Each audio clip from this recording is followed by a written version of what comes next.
Hello students, welcome back to my channel. तो मैंने जैसे कल आपको बताया था डिस्टेंस फार्मूला, किस तरीके से हम डिस्टेंस फार्मूला के क्वेश्चंस को सॉल्व करते हैं, किस तरीके से हम दो पॉइंट्स के बीच का डिस्टेंस निकालते हैं। तो उसी से रिलेटेड आगे हम एक नेक्स्ट क्वेश्चन करेंगे जिसमें हमें डिस्टेंस फार्मूला में एक पॉइंट गिवन होता है और दूसरा हमको मानना पड़ता है। तो चलिए देखते हैं क्वेश्चन को कैसे स्टार्ट करते हैं। चलिए, तो एक क्वेश्चन दे रखा है हमें, find the distance of the point P जिसकी वैल्यू दे रखी है 6 - 6 फ्रॉम द ओरिजिन। हमें इसमें सिर्फ एक ही पॉइंट गिवन है, तो हमारे पास गिवन पॉइंट कौन सा है? P की वैल्यू दे रखी है हमारे को 6 माइनस का 6।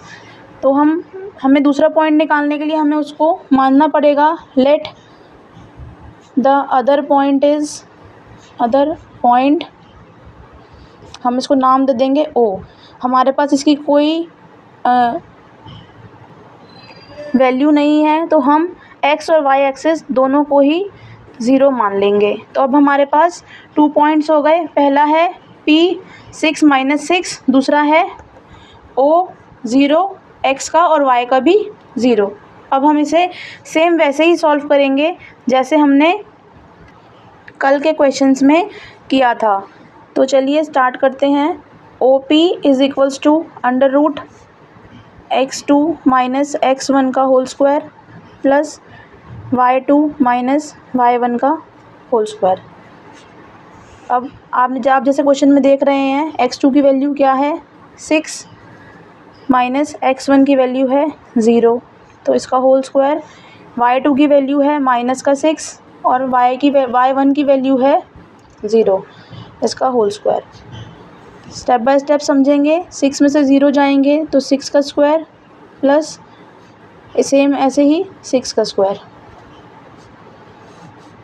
36 प्लस 36। अब इसको ऐड कर देंगे 72, √72। तो इसको नॉर्मल वैल्यू में करने के लिए इसका एलसीएम ले लेंगे। तो हमारा आंसर क्या हो जाएगा 6√2 यूनिट्स।